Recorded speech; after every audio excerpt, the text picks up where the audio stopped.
죄송합니다. 일단 제가 마스크를 좀 벗고 수업을 해도 되겠냐고 이야기를 했더니요. 네, 그렇게 하는 것도 괜찮다고 얘기해서 저는 죄송하지만 마스크를 벗고 수업을 진행하도록 하겠습니다. 3시간 동안 말을 해봤더니 마스크가 이렇게 침이 이렇게 흥건해지고요. 너무 위생상 안 좋더라고요. 여러분들 안전 유의하셔야 되니까요. 수업 도중에는 꼭 마스크를 착용해 주시면 감사하겠습니다. 자, 그럼 이제 본격적으로 수업을 진행을 해보도록 하겠습니다.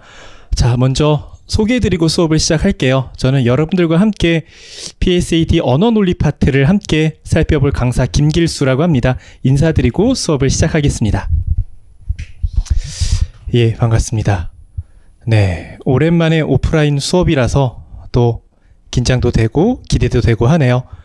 네, 여러분들의 그런 열정과 열기를 함께 느끼면서 즐겁게 9주 과정이었나요? 함께 즐겁게 수업해 나가면서 우리 언어 논리 파트를 함께 정리를 해 나가 보도록 하겠습니다.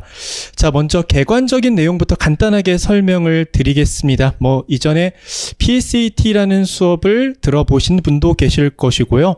처음으로 난 한번 PSAT 7급 한번 도전해 봐야 되겠다라고 마음을 먹고 이 자리에 준비하고 계신 분도 계실 것 같습니다. 또 이전에 다른 것을 준비하신 분도 계실 수 있겠죠. 인적성이라든지 공무원 시험이라든지 아니면 모든 것을 통틀어서 처음 준비하는 분도 계실 것입니다.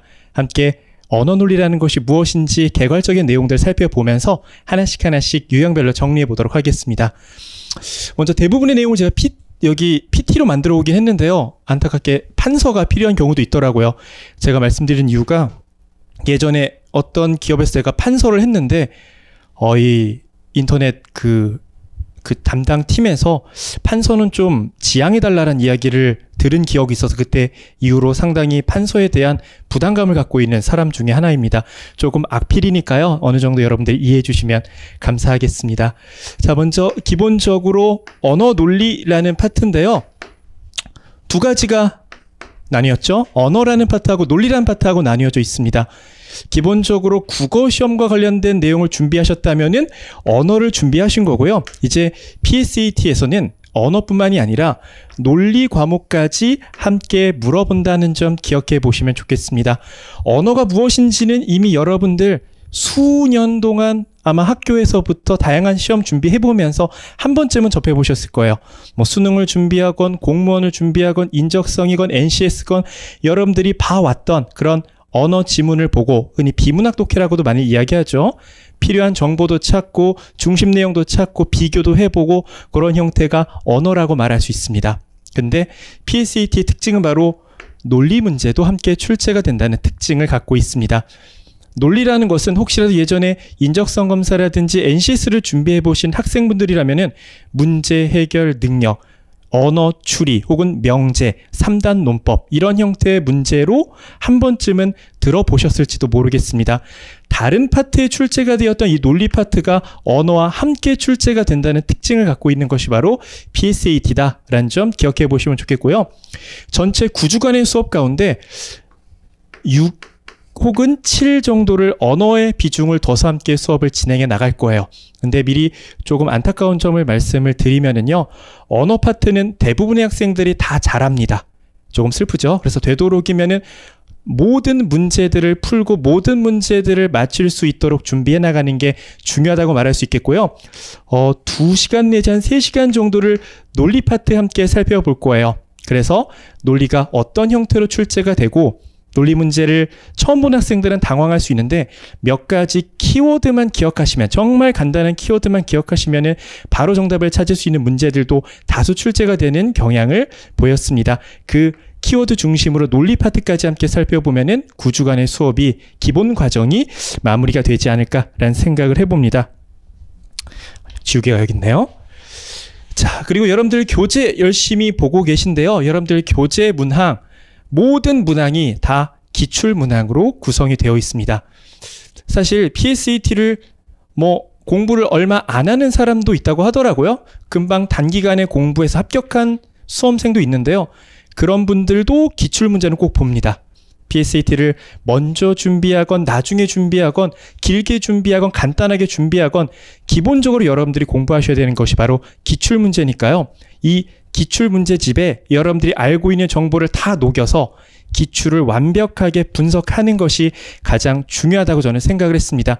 기출 위주로 함께 생각을 해볼 거고요. 자, 수업을 어떻게 진행할까 하다가 언어논리라는 건 두 가지 토끼를 모두 잡으셔야 돼요. 속도도 잡아야 되고요. 정확성도 잡으셔야 됩니다. 빨리 푸는 게 중요한 게 아니고요. 빨리 풀면서 정확하게 풀어야 돼요. 근데 처음부터 속도에만 너무 집중해서 풀다 보면은 흔히 언어 논리 파트에서도 약간의 꼼수라는 문항들이 몇 가지 있어요. 뭐 주제를 찾아봐라, 문장을 배열해봐라, 뭐 논리 게임 문제라든지 빈칸 추론이라든지 이런 거는 정말 글을 일부분만 읽어도 정답을 찾을 수 있는 문항들도 출제가 돼요. 근데 그것만 갖고 지금부터 준비한다면은 요 부분을 잡는데 조금 어려움이 있을 수도 있습니다. 그래서 지금 기초반이니까요. 기본적으로 알아두시면 좋을 스킬도 같이 한번 생각을 해볼 거고요. 지금부터 글을 이해해 나가면서 함께 전체적인 기출문제를 분석하면서 정확성까지 함께 잡아보는 시간을 가질 것입니다. 그래서 교재 문제만 풀어보는 게 아니고요. 교재 문제를 통해 제가 또 다른 질문을 드릴 거예요.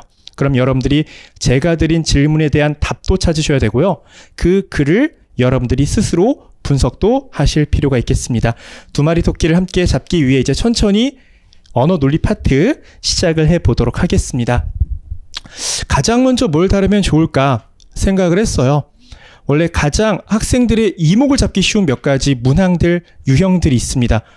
흔히 주제 문제라고 하는 거는 전체 읽지 않아도 그냥 일부만 봐도 정답이 나오기 때문에 학생들을 현혹시키기 상당히 좋아요. 근데 그거는 나중에 거의 뭐 시험 앞두고 일주일만 준비해도 충분히 준비가 가능하더라고요. 그래서 저는 첫 시간부터 뭐를 준비하면 좋을까라고 생각을 하다가 실제 PSAT에서 가장 높은 출제 비중을 갖고 있는 유형부터 함께 정리하는 게 가장 좋겠다라고 생각을 해서 교재 앞부분에 나와 있는 세부 정보의 파악과 관련된 내용부터 함께 정리를 시작해 나가보도록 하겠습니다. 사설이 조금 길었죠? 이제 본격적으로 시작을 해보도록 할게요. 자, 세부 정보 파악 유형이라고 나오고 몇 가지 제가 출제 함정 요소들을 한번 정리를 해봤어요. 하나, 둘, 셋, 넷, 다섯, 6개를 정리를 해보았는데요. 6가지들이 어떻게 함정으로 놓이는지 이제 함께 문항들을 풀어보면서 정리해 나갈 거예요. 근데 중요한 게 있죠. 이거는 정보를 잘못 연결한 거야, 한 단어를 바꾼 거야, 더한 거야, 덜한 거야, 전혀 중요하지 않습니다. 그냥 함정이 어떻게 나왔는지만 제가 유형별로 분류한 것이니까요. 각각의 함정들이 저렇게 놓일 수도 있겠구나 라고 인지만 하시면 되겠고요. 실전에서는 이게 맞냐 틀리냐만 구분하시면 되니까 그냥 맞는지 틀린지 거기에 포커스를 맞추셔서 준비를 하셔도 좋습니다. 그래서 기본적으로 자주 출제가 되는 몇 가지 함정들은 출제자가 어떤 함정들을 놓고 있는지를 알고 풀면 조금 도움이 될 수 있으니까요. 몇 가지 함정들부터 한번 간단하게 생각을 해보겠습니다. 자, 먼저 첫 번째 함정인데요. 일치 여부 문제에서요. 선후관계, 인과관계를 반대되게 출제가 할 수도 있습니다. 쉽게 얘기하면 이런 거예요. 글을 봤더니요. A면 B다라는 형태로 글이 전개가 되어 있습니다. 근데 선택지는 거꾸로 B면 A다라고 하면 당연히 틀린 거죠. 순서가 바뀌었기 때문입니다. 요거를 아주 쉬운 예문으로 생각을 해보면요. 글을 봤더니 술을 마시면 화장실을 가고 싶다라는 내용이 있습니다. 근데 선택지에 화장실을 갔네? 술 마신 거야 라고 얘기하면 당연히 틀린 거겠죠? 그냥 이렇게 보면은 저거 뻔하잖아 라고 생각을 할 수 있어요. 근데 이게 지문의 함정으로 녹이게 되면은 조금 생각이 달라지실 수 있습니다. 선후관계, 인과관계를 반대되게 어떻게 구성할 수 있는지 같이 한번 천천히 생각을 해볼게요. 짧은 글 하나 가져가 봤습니다. 이 내용이 맞는지 틀린지 여부를 먼저 확인해 볼 건데요. 맞는지 틀린지 한번 여러분들이 빠른 속도로 확인을 해 보실까요?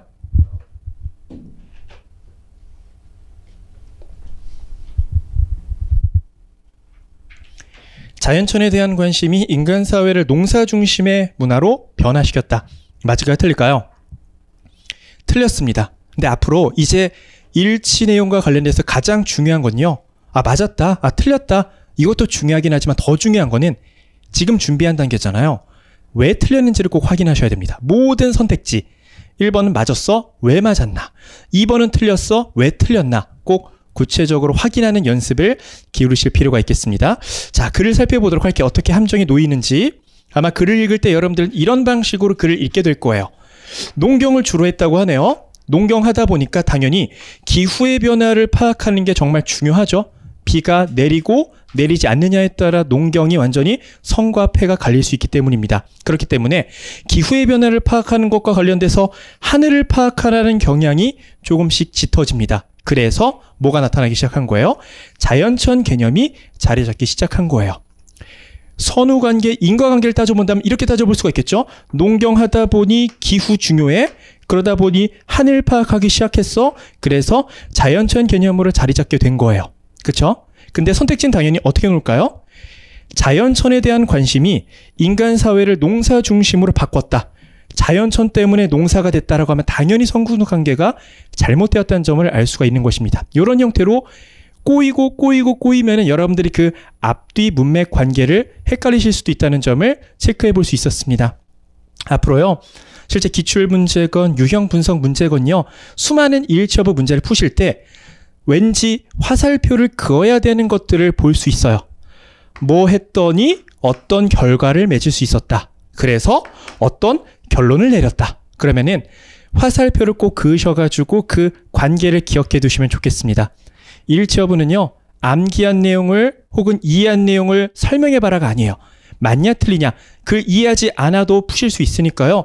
잘만 표시해 두신다면은 선후 관계에 관련된 내용들을 정확하게 해결해 보실 수 있을 것입니다.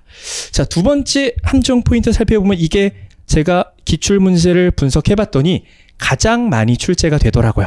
가장 많이 출제된 두 번째 함정 포인트가 바로 정보를 잘못 연결하는 경우입니다. 자, 글을 봤더니 A는 A-이고 B는 B-다 라고 나왔는데 생뚱맞게 A하고 B-를 엮습니다.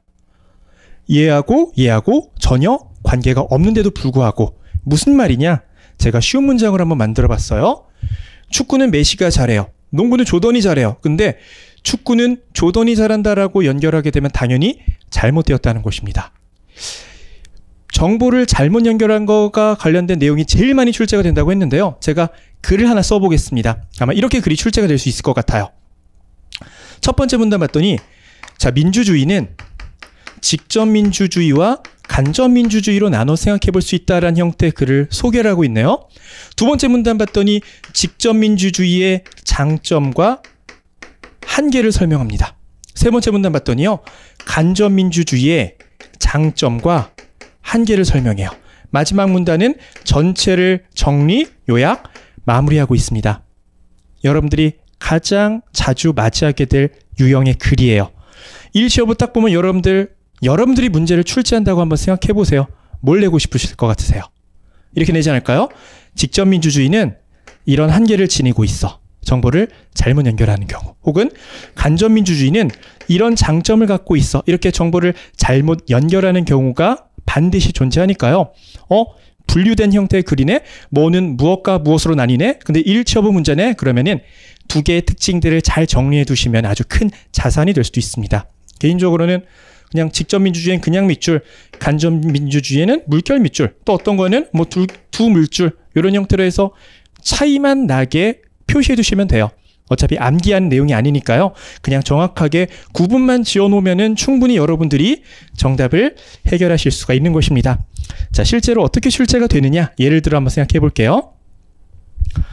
글을 읽고 정보의 참거진 여부를 함께 판단해 보겠습니다. 시간은 15초만 드려볼게요. 맞을까요? 틀릴까요? 당연히 틀렸겠죠. 뭐가 틀렸을까요? 그러면 더 중요한 거는 감상의 속도를 강제하는 건 뭐의 특징이에요? 영화의 특징이었다는 사실을 알 수 있습니다. 만화는 쭉쭉쭉쭉 설명 나오고 이제 영화는 쭉쭉쭉쭉 설명 나오네? 근데 봤더니 감상의 속도 강제가 되는 거는 영화의 특징이기 때문에 만화와 영화의 정보를 잘못 연결했다라는 사실을 알 수 있습니다. 앞으로 오늘 기출문제 몇 가지 풀어볼 건데요. 이런 스타일의 문제가 자주 발견하게 될 거예요. 근데 여기에 플러스 알파로 조금 더 꼰 형태의 함정들도 있더라고요. 요거는 이따가 실제 기출문제 풀어보면서 어차피 분류된 형태의 함정인데 여기에 어떻게 출제자가 하나를 더 꼬았는지 한번 그 점도 같이 생각을 해볼 수 있을 것입니다. 자, 이런 함정도 있다는 점 함께 생각해 볼 수 있었고요. 세 번째는 없는 내용을 삽입하게 되면 당연히 틀린 거죠. 언어 논리 파트에선 그렇습니다. 자, 그래서 A는 B다라고 나왔는데 선택지에 B-다 없잖아요. 추론할 수 없으면 무조건 잘못된 것이다 라고 판단 내리시는 게 가장 좋습니다. 아주 쉬운 예를 들어볼게요. 자, 메시는 축구를 잘한다는 형태의 글이 나와 있습니다. 호날두 축구 잘하냐? 호날두 축구 잘하나요? 네, 어차피 호날두는 뭐라고 하나요? 그쵸? 어차피 호날두 우리 형이라고 했는데 이제 남의 형이라는 이야기가 들을 정도로 아무튼 예, 호날두는 축구를 잘하냐? 잘하지 않냐라고 생각해도 틀린 거예요. 왜? 글을 통해 알 수 없으면 무조건 잘못된 것이다 라고 판단하시면 되겠습니다. 앞으로 이 언어 논리를 공부하실 때 여러분들은 이 없는 내용의 삽입과 관련돼서 반드시 기억하셔야 될 게 있습니다. 여러분들 상식 많이 알고 계시잖아요. 언어 문제를 푸는데 배경 지식은 도움이 될까요? 안 될까요? 매우 도움이 돼요, 사실. 그래서 여기 수능 볼 때 요즘 고3 학생들은 EBS 문제집을 달달달달 암기합니다. 왜 그럴까요? 그 EBS 교재 안에 있는 지문에서 문제가 출제가 돼요. 그러니까 그냥 배경지도 쌓고 그냥 지문을 달달달달 암기하는데 그거는 언어 문제라고 할 수는 없겠죠. PSAT에서는 암기 능력을 지양합니다. 그래서 배경 지식은 무조건 지우는 게 좋아요. 앞으로 문제를 풀 때 내가 알고 있는 지식을 근거로 문제를 풀면 함정에 빠질 수 있으니까요. 글을 통해 반드시 알 수 있는가 없는가의 유무를 확인하실 필요가 있습니다. 자, 예를 들어 보도록 하겠습니다. 글을 읽고 이 내용의 참거짓의 여부를 같이 한번 판단해 보겠습니다. 밑에 글씨 잘 안 보이시나요? 네, 제가 다음 주에는 이렇게 옆 공간을 좀 많이 써야 되겠네요.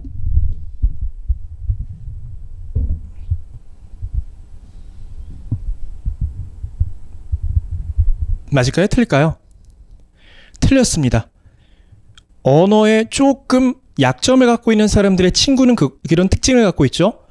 빨리 읽고 내가 어디서 이 단어를 봤다. 그러면 맞는 거라고 생각하는 경향이 있습니다.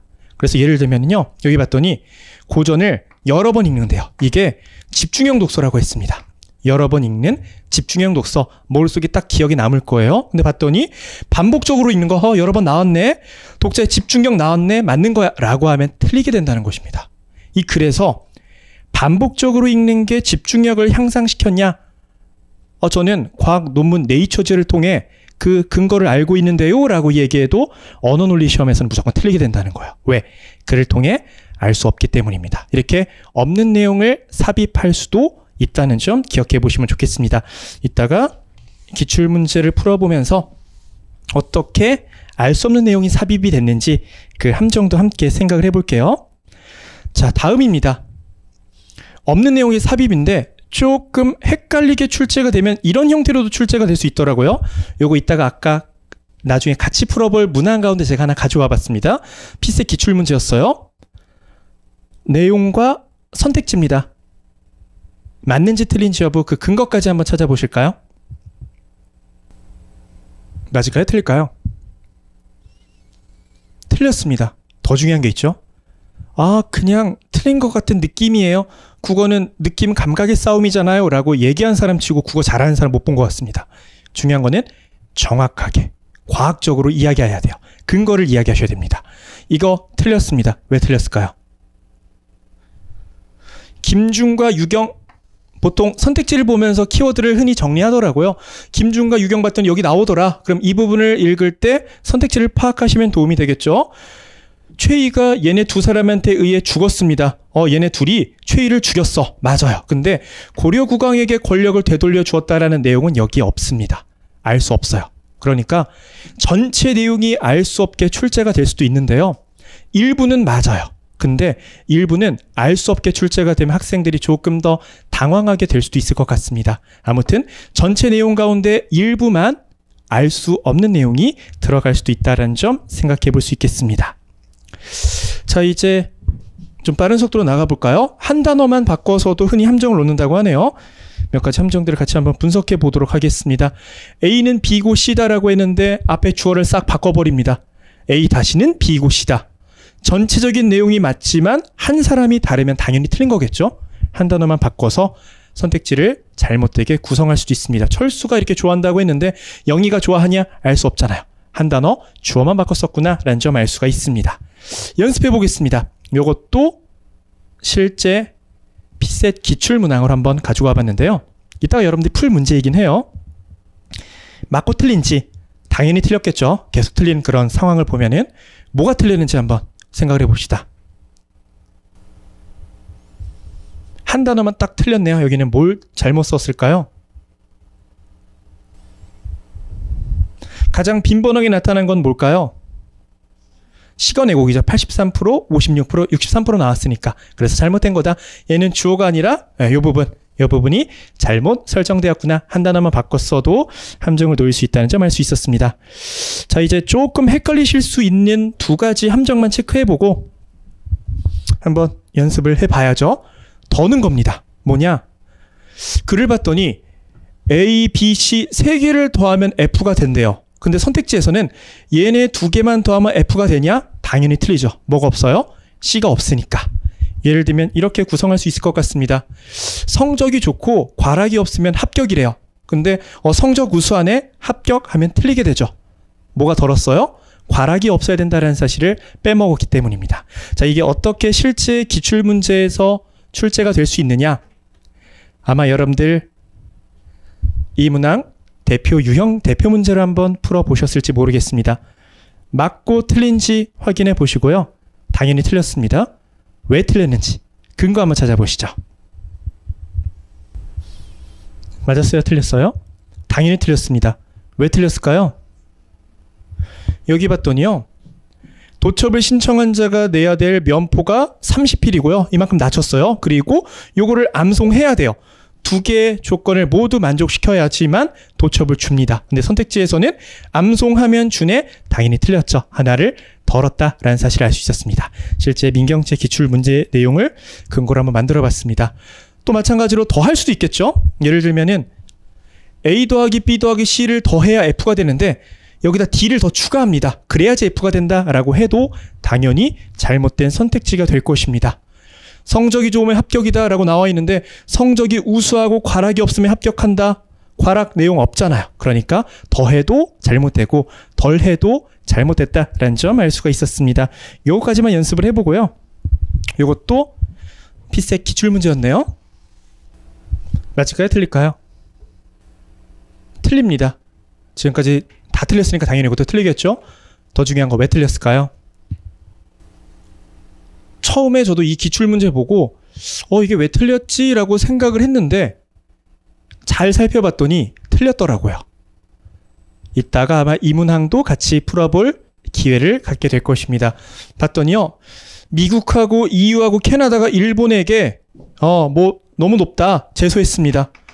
그럼 이제 여기 봤더니 한국에 제소한 주체가 누군지를 살펴봐야 되겠죠? 봤더니 한국에 EU가 제소했고요. 5월에는 미국도 제소했습니다. 그래서 패소가 됐습니다.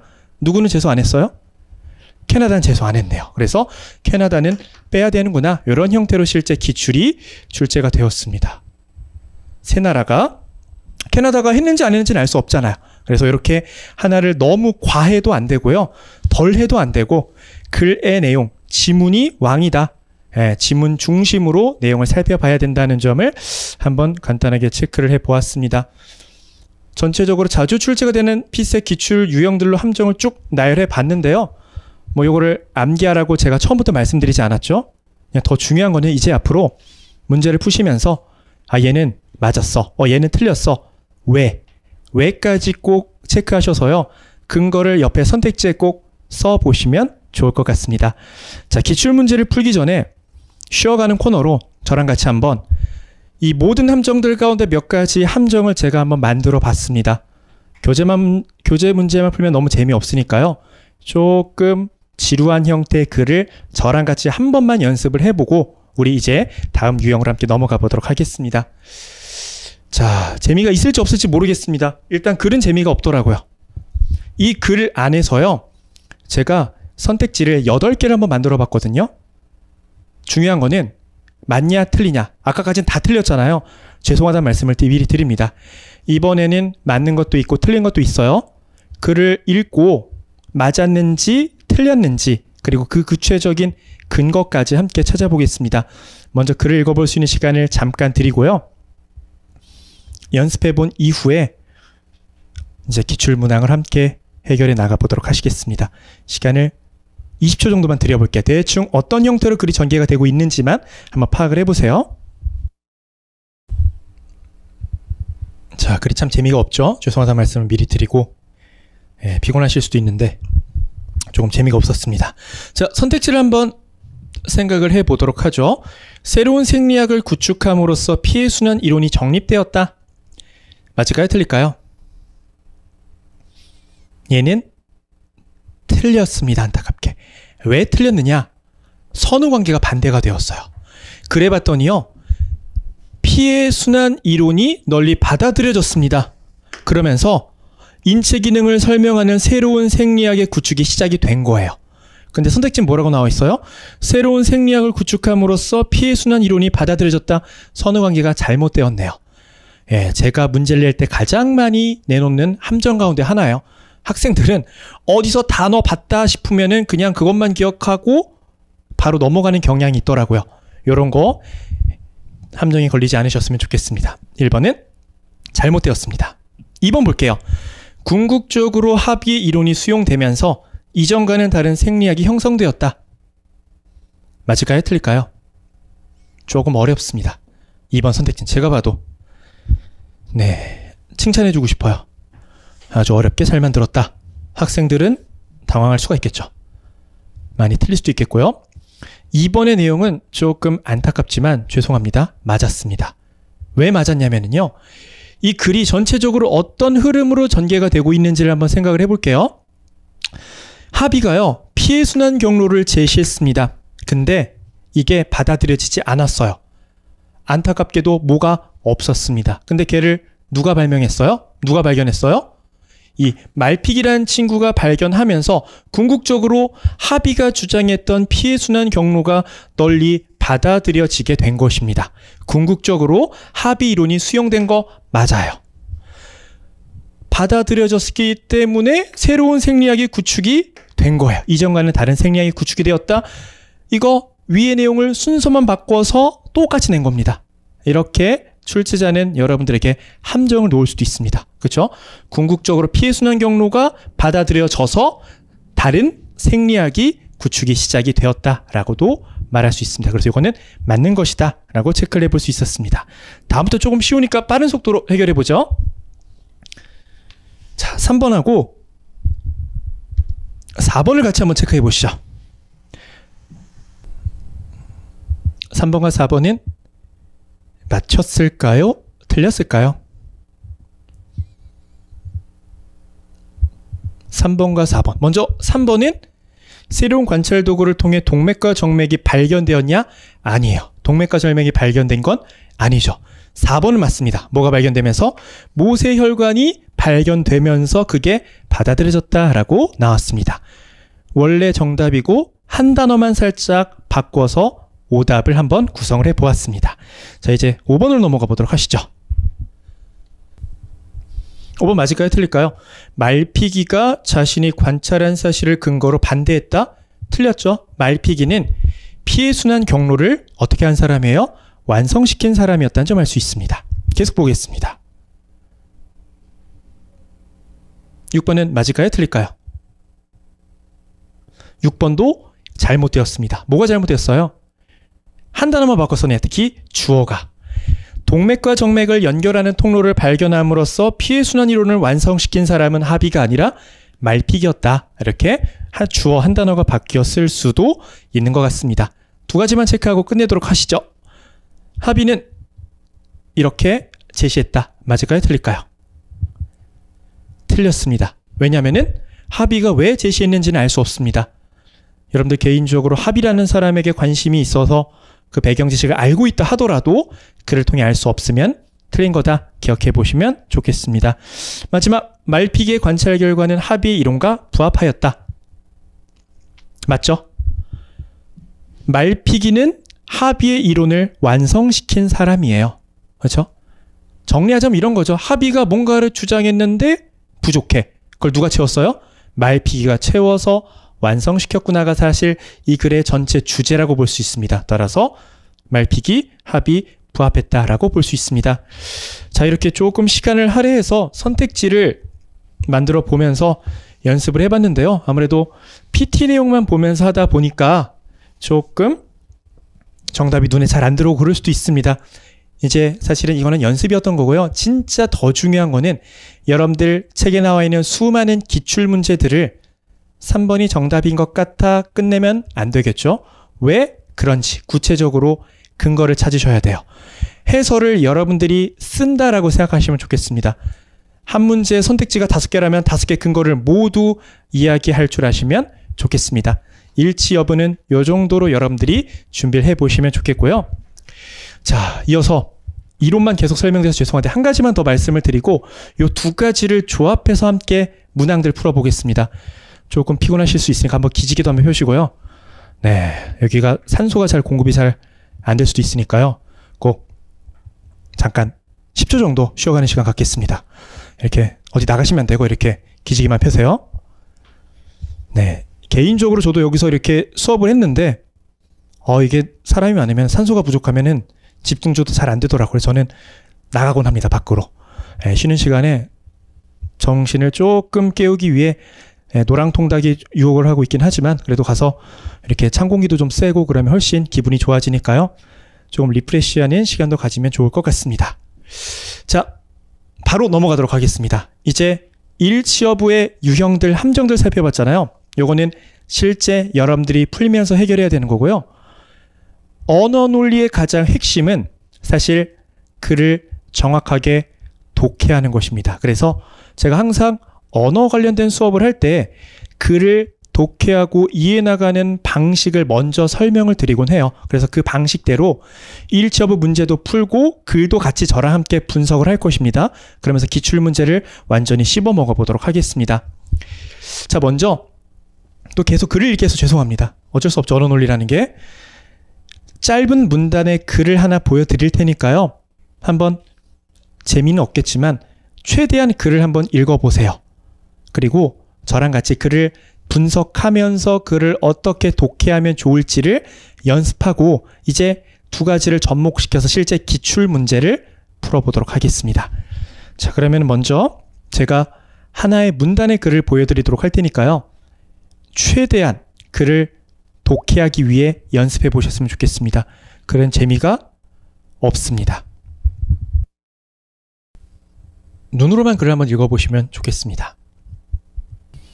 자, 같이 한번 생각을 해볼게요. 실제 PSAT도 마찬가지고요. 조금 긴 글을 읽는 형태의 문제가 리트란 시험도 있고요. 아무튼 언어 관련된 시험에서 지금 가장 많이 사용하고 있는 독해법 중에 하나니까요.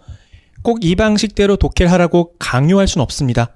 여러분들 스타일을 그대로 독해하시면 돼요. 근데 워낙 간단하고 단순한 내용이니까요. 자신만의 스타일에 살짝 접목시켜서 연습을 해보시면은 조금 더 도움이 되지 않을까라는 작은 바람을 갖게 됩니다. 간단하게만 설명을 드리면 이런 거예요. 하나의 글은요, 몇 개의 문단으로 흔히 구성이 되어 있습니다. 한 3개 문단이라고 한번 가정을 해볼게요. 그리고 하나의 문단도 몇 개의 문장으로 흔히 구성이 되어 있습니다. 근데 대부분의 글들이 PSAT도 마찬가지고요. 비슷한 구조를 갖고 있더라고요. 어떤 구조냐면요. 하나의 문장이 있으면요. 그 문장을 달리 설명하고 뒷받침하고 바꿔 설명하고 살짝 꼬고, 그러니까 모든 문장이 사실상 거의 하나의 문장과 의미가 똑같다는 점을 확인해 볼 수 있었습니다. 그러니까 쉽게 설명하면 이런 거예요. 하나의 문단이 여러 개 문장으로 구성이 되어 있긴 하지만 실제 중심 내용은 하나였다는 얘기입니다. 이게 어떻게 적용을 해볼 수 있냐면요. 어차피 언어 논리란 시험은 그냥 선생님이 학교에 갔다 이런 지문이 출제가 되지 않죠. 어차피 틀리라고 시험을 냅니다. 똑같은 문장을 살짝 꼬아요. 또 그것을 살짝 어렵게 만들어냅니다. 그럼 학생들이 멘붕이 빠져요. 도대체 뭔 내용이지? 또 읽고 하다 보면 시간이 부족하게 되고, 그래서 안타깝게도 나는 언어학원 맞지 않는구나 라고 한탄을 하게 되는 경우가 발생할 수도 있는 것입니다. 글 읽다가 독해가 안 되잖아요. 그러면은 그 독해가 안 되는 문장을 해석할 수 있는 실마리가 있습니다. 거의 대부분의 경우에 그 문단 안에 있더라고요. 진짜 어려우면 그 다음 문단에서 발견한 경우도 있긴 했었는데 그냥 피셋 지문에서는 그것을 해석할 수 있는 실마리가 그 문단 안에 있었습니다. 그거를 기억해 보시면 좋겠습니다. 이게 실제 독해에 어떻게 도움이 되는지 한번 연습만 해보고, 좀 어려운 지문이었죠? 실제 글을, 기출문제를 분석해보면서 연습을 해보도록 할게요. 자, 첫 문장 봤더니요. 자외선과 멜라닌이 무관하다는 증거가 여러 곳에서 발견된다라고 설명하고 있습니다. 자외선과 멜라닌이 어떻다고요? 무관하다고요. 이게 중요하다면은 아마 이 얘기가 또 하고 또 하고 또 할 거예요. 왜냐면은 그래서 중요한 내용을 반복하게끔 흔히 글이 구성이 되기 때문입니다. 계속 보도록 할게요. 목구멍과 콧구멍 그리고 생식기가 햇빛에 거의 노출되어 있지 않는데도 라고 설명하고 있습니다. 국어를 정말 잘하는 국잘잘이라고 하나요? 국어를 원래부터 잘하는 친구들은 햇빛에 거의 노출되어 있지 않다라는 내용을 보자마자 순간적으로 띵 하면서 어떤 단어가 머리에 꽂힌다고 합니다. 어떤 단어가 꽂힐까요? 자외선이 꽂힌다고 합니다. 자외선과 멜라닌 무관하죠? 햇빛에 노출되어 있지 않다는 거는 자외선을 받지 않는다는 얘기를 설명하는 거예요. 계속 볼게요. 햇빛에 노출되어 있지 않는데도 멜라닌을 많이 포함하고 있습니다. 무슨 얘기? 자외선과 멜라닌이 무관하다는 얘기를 살짝 꼬았다는 것을 알 수가 있는 것입니다. 햇빛에 노출되어 있지 않다는 얘기는 자외선을 안 받네? 그런데도 멜라닌 갖고 있네? 자외선과 멜라닌은 무관하네? 이런 형태로 글이 전개가 되고 있는 거예요. 계속 읽어보도록 할게요. 고릴라가 온몸이 털로 덮여 있고 그늘진 숲에 살고 있기 때문에까지만 자르겠습니다. 털로 덮여 있고 그늘진 숲에 사네요. 뭘 못 받을까요? 빛을 못 받겠네요. 빛을 못 받으면 자외선을 받지 못하겠죠. 그래서 국어를 진짜 잘하는, 태어날 때부터 국어에 천부적인 소질을 갖고 있는 사람들은 보자마자 자외선을 떠올린다고들 이야기를 합니다. 이 글은 그래도 출제자가 조금은 이해할 수 있게 설명을 했어요. 어떻게? 야, 그늘진 숲을 통해 자외선을 못 떠올릴 것을 염려해서요. 그늘진 숲에 살고 있기 때문에 자외선을 걱정하지 않아도 되는데 라는 정보를 추가적으로 제공해주고 있는 겁니다. 이것만 싹 지운다면은요. 글의 난이도는 훨씬 올라가겠죠. 갑자기 왜 생뚱맞은 얘기를 하지? 왜 갑자기 그늘진 숲하고 검은 피부하고 무슨 관계야? 라고 생각을 할 수도 있는 것입니다. 아무튼 자외선을 걱정하지 않아도 되는데 여기 봤더니 검은 피부색을 가지고 있다라는 정보를 전달해주고 있습니다. 질문 드리겠습니다. 검은 피부색을 가지고 있다와 의미가 거의 유사한 거 우리는 충분히 발견할 수 있습니다. 무엇일까요? 그렇죠. 멜라닌을 많이 포함하고 있는 거예요. 자외선을 걱정하지 않아도 되는데 검은 피부 갖고 있네? 자외선 안 받는데 멜라닌 갖고 있네? 흔히 문학작품 할 때 대꾸라고 하나요? 뭐는 뭐고 뭐는 뭐다. 그러면은 이게 똑같으면 얘도 똑같은 거예요. 그렇죠? 그래서 앞으로 글을 읽으실 때 앞으로 검은 피부색 보자마자 뭘 생각해 보시면 좋아요? 멜라닌을 많이 포함하고 있겠네를 떠올려 보시면 이 글을 분석하고 독해하는 데는 아주 큰 힘을 받게 된다는 겁니다. 보도록 할게요. 생물학자 제임스 맥킨토시가 검은 피부는 흰 피부에 왜 갑자기 피부 얘기하지? 생각하지 말고 검은 피부 왠지 멜라닌이 많지 않을까, 흰 피부는 상대적으로 멜라닌이 좀 적지 않을까를 추리하고 유추해서 독해하시면 훨씬 도움이 된다는 거예요. 멜라닌이 많으면 많을수록 세균에 대한 저항력이 강해진다라고 설명하고 있네요. 멜라닌이 많으면은 세균에 대한 저항력이 강해지는 것 같습니다. 계속 보도록 할게요. 이 논문에 따르면 열대지방 사람들과 동물들의 피부가 검게 진화하는 거, 멜라닌은 자외선 때문이 아니라 자외선하고는 관계가 없고 질병 때문이다. 질병하고는 관계가 있다는 이야기입니다. 따라서 요약하자면은 멜라닌은 자외선하고는 관계가 없는데 질병하고는 관계가 있네 라고 정리하시면 가장 좋을 것 같습니다. 질문 드려볼게요. 여기서 말하는 질병하고 의미가 유사한 게 있습니다. 뭘까요? 그쵸? 세균에 대한 저항력하고 의미가 아마 비슷할 것입니다. 거의 어차피 여러분들 틀리라고 낸 문제니까요. 생뚱맞은 얘기만 쭉쭉쭉쭉 하는 지문도 있겠죠. 그거는 딱 봐서 이거는 독해하지 않아도 되겠구나라는 생각을 충분히 하실 수 있습니다. 그냥 정보만 빨리 찾으시면 돼요. 근데 그 이외의 경우 독해가 필요할 경우는 지금 어차피 내일 시험 아니잖아요. 내일 시험 보시나요? 아니죠. 지금 연습한 단계니까 지금 강력하게 체력을 기르시면 도움이 될 수 있습니다. 기출문제 어차피 여러분들 또 풀고 또 풀고 또 풀어보셔야 돼요. 그를 정확하게 독해해 나가는 연습을 하시는 게 가장 중요하다고 할 수 있습니다. 물론 스킬도 중요하지만 지금 여러분들 수준 아니에요. 시기에서는 정확한 독해를 위해 기출문제를 달달달달 공부하는 게 더 중요하다라는 생각을 해보았습니다. 자, 분석은 안 하고요. 마지막으로 계속 마지막이라고 하네요. 죄송합니다. 피셋 지문 하나 살짝 가지고 와봤는데요. 앞으로 여러분들이 풀 문제, 여러분들 교재 나와 있으니까 어떻게 글이 반복이 되는지 이건 좀 쉬운 글인데요. 실제 피셋 지문이 많이 어렵지 않습니다. 7급 문제에서는. 이건 독해하지 않을게요. 그냥 똑같은 얘기가 저렇게 반복이 계속 되고 있구나 라는 점만 체크해 보시면 좋겠습니다.